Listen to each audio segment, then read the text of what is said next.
ইসরায়েলে বড় ধরনের ক্ষেপণাস্ত্র হামলা চালানোর কৌশলে পরিবর্তন এনেছে ইরান। দেশটির সামরিক বাহিনী জ্যেষ্ঠ এক কর্মকর্তা এই দাবি জানিয়ে বলেছেন, ইরান এখন আর আগের মতো বড় ধরনের ক্ষেপণাস্ত্র হামলা চালাচ্ছে না, বরং আগের তুলনায় অধিক উন্নত ও নির্ভুল নিশানায় আঘাত আনতে সক্ষম ক্ষেপণাস্ত্র ব্যবহার করে ইসরায়েলি সামরিক স্থাপনাগুলোকে লক্ষ্যবস্তু বানানো হচ্ছে।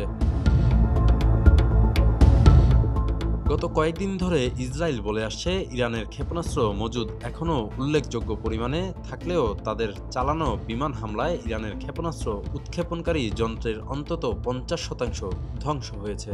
এর মাধ্যমে ইরানের ক্ষেপণাস্ত্র হামলা চালানোর সক্ষমতা হ্রাস পেয়েছে বলেও দাবি করছে দখলদার ইসরায়েল।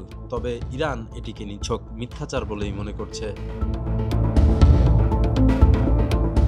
ইরানের সামরিক বাহিনী বর্তমানে আরও উন্নত প্রযুক্তির নিখুঁত নিশানায় আঘাত আনতে সক্ষম ক্ষেপণাস্ত্র ব্যবহার করে ইসরায়েলে হামলা চালাচ্ছে বলে দাবি করছেন ইরানি এক কর্মকর্তা। ইসরায়েলের প্রতিরক্ষা বাহিনী আইডিএফও ইরানের এই দাবির বিষয়টি নিশ্চিত করেছে। ইসরায়েলের হোম ফ্রন্ট কমান্ড বলছে, ইরান এমন ব্যালিস্টিক ক্ষেপণাস্ত্রগুলো ব্যবহার করছে যেগুলো ক্লাস্টার বোমা বহনে সক্ষম। ডেস্ক রিপোর্ট, আবির শিকদার, সদ্য সংবাদ।